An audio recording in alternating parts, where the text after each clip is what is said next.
Well, good evening to you. With golf running over, we're glad you joined us here online. I'm Rolly Hoyt. And I'm Marlisa Goldsmith. Diving right into today's top story, the FDA approving Pfizer's COVID-19 vaccine. Health officials are hopeful this move will reduce vaccine hesitancy among Americans. The approval also comes with the option of companies, universities, and governments making the vaccine mandatory. TV 11's Jade Jackson is live outside the Arkansas Department of Health. She has more details on what the FDA approval could mean for Arkansas. Jade?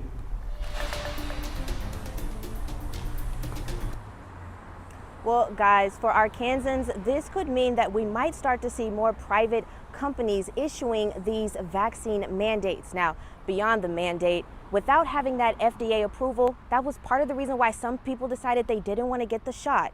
But now that it's here, the question is, will they change their minds? A lot of people saying a lot of things, and then you got the government saying a lot of things. People come up with these crazy ideas, and once someone says it, a whole bunch of people believe it. I would think at least some people, if that was your primary concern, then you'll go ahead and get the shot.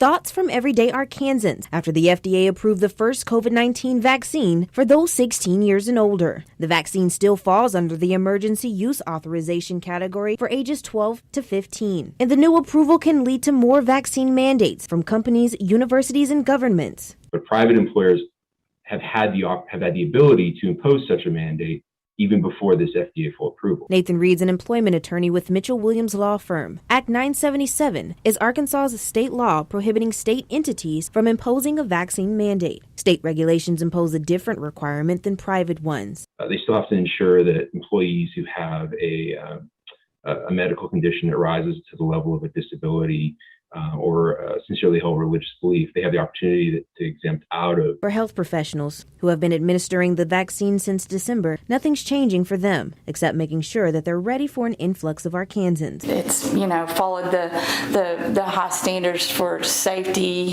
efficacy, and they've been working on it a lot longer than people realize, I think, and that in itself gives me more confidence. Dr. Allison Ingram with one of the Cornerstone pharmacies in Little Rock says they're getting more staff certified so that they can administer the shot. But whether or not the FDA approval limits vaccine hesitancy in Arkansas is still the question. Are you going to get it now because it's FDA approved?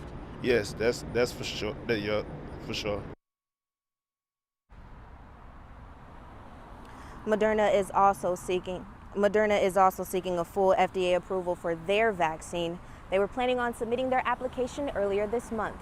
Reporting live in Little Rock, Jade Jackson, THV 11 News.